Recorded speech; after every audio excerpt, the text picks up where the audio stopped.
न पूछो ज़माने से क्या हमारी कहानी है, हमारी पहचान तो बस यही है कि हम हिंदुस्तानी हैं, कि हम हिंदुस्तानी हैं। नमस्कार। अत्र उपस्थित माननीय ट्रस्टी श्री, आदरणीय आचार्य श्री, शिक्षकगण तथा प्रिय बहनों एवं भाइयों, आप सभी को स्वतंत्रता दिन की हार्दिक शुभकामनाएं। मैं कक्षा 9 में अभ्यास करती विद्यार्थिनी चौहान मनाली आज के इस अवसर पर देश प्रेम और राष्ट्र निर्माण के उपलक्ष्य पर अपने कुछ विचार आपके सामने साझा करना चाहूंगी। आजादी। आजादी का असली मतलब वही समझ सकता है जिसने कभी गुलामी की हो। हम सौभाग्यशाली है कि हमने स्वतंत्र भारत में जन्म लिया। यूं तो आजादी की लौ 1857 में ही चल चुकी थी, जो वर्षाल बनकर 1947 में हमारे देश को आजाद कराई।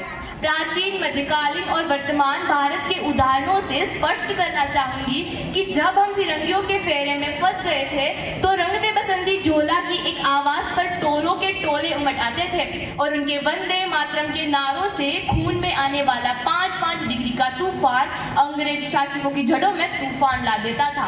लोग मर जाते थे, मिट जाते थे, फांसी चढ़ जाते थे, तो वो भी अपनी देशभक्ति साबित कर रहे होते थे, क्योंकि ये उस दौर की देशभक्ति की कसौटी थी।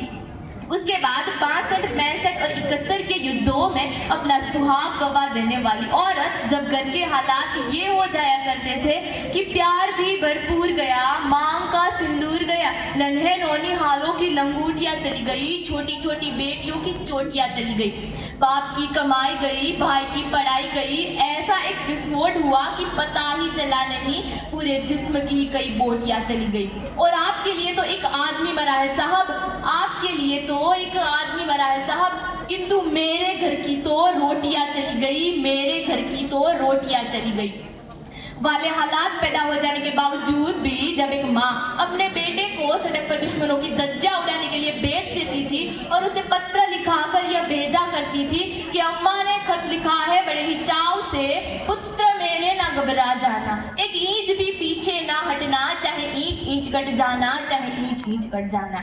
इस तरह पूरा परिवार अपनी देशभक्ति साबित कर रहा होता था। तब देश बलिदान मांगता था, तब देश लड़ जाने को कहता था, तब देश मर जाने को, मिट जाने को, फांसी चढ़ जाने को कहता था।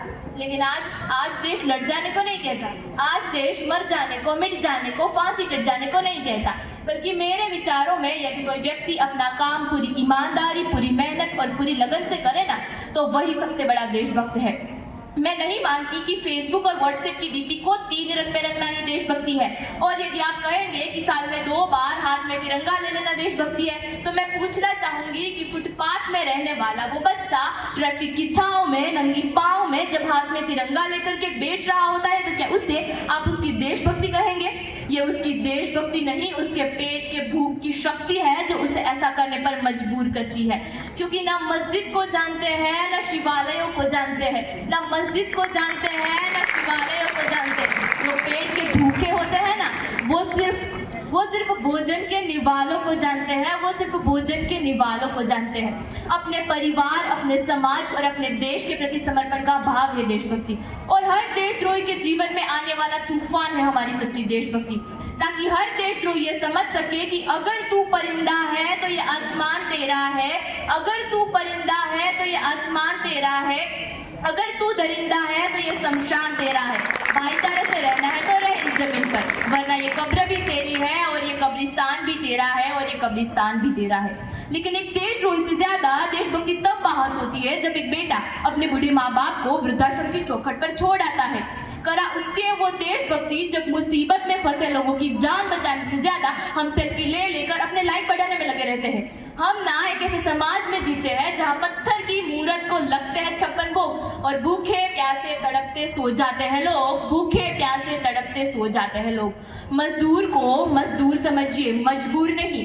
गरीब को काम दीजिए, दान नहीं। और अगर दान देने के इच्छुक है ना, तो जीते जी रक्तदान दीजिए और मरने के बाद अंगदान देकर किसी मरते हुए को नया जीवन दान दीजिए। यही सच्ची देशभक्ति और यही सच्चा राष्ट्र प्रेम है। ना सरकार मेरी है, ना रब मेरा है, ना सरकार मेरी है, ना रब मेरा है, और ना ये बड़ा सा नाम मेरा है। बस इतनी सी बात का गुरूर है मुझे कि मैं भारत की हूँ और ये भारत मेरा है और ये भारत मेरा है। परंतु एक वैचारिक बीमारी हमारे समाज में मुझे नजर आती है। और बड़े ही आश्चर्य की बात है, जिस देश ने पूरी दुनिया को तक्षशिला नालंदा दे करके विश्वविद्यालय शिक्षा की बुनियाद रखी, आज विश्व के 100 सर्वश्रेष्ठ विश्वविद्यालयों में हमारा एक भी विद्यालय खड़ा नहीं हो पाता। और मैं बता दूं कि इस शैक्षणिक बीमारी का एक कारण वो ये है कि हमारी शिक्षा नीति केवल 2 तरह के लोगों के लिए बनाई जाती है। पहले वो जो विद्वान है और दूसरे वो जो धनवान है। इसी तरह की कई गजब की बीमारियां हैं और इन बीमारियों की जो जड़ है ना, वो हमारा अंधविश्वास है। मेरे विचारों में जब तक हमारे देश का युवा अपनी सफलता के लिए मंदिरों में जा जाकर नारियल फोड़ कर भगवान को रिश्वत लगाता रहेगा और हमारे देश का शिक्षित वर्ग ही बिल्ली के रास्ता काटने पर खड़ा हो जाएगा, तब तक तो ना इस देश से अंधविश्वास खत्म होगा और ना ही हमारा राष्ट्र निर्माण संभव होगा। हमारी संस्कृति, हमारी सभ्यता को दुनिया ने शीश नवाया है, तो क्यों आस्था के नाम पर हमने अंधविश्वास फैलाया है? इन सब के लिए हम सभी को मिलकर बड़ी बड़ी बातें नहीं, छोटी छोटी कोशिशें करनी होगी, क्योंकि ठोकर हमें पहाड़ों से नहीं पत्थरों से लगा करती है। I am an Indian, proud and true. I am a student with dreams to pursue. I respect my country, my law, my way. I promise to India proud one day. तो अंत में मैं बस यही कहना चाहूंगी कि मेरा हिंदुस्तान महान था, महान है और महान रहेगा। मेरा हिंदुस्तान महान था, महान है और महान रहेगा। जय हिंद, वंदे मातरम।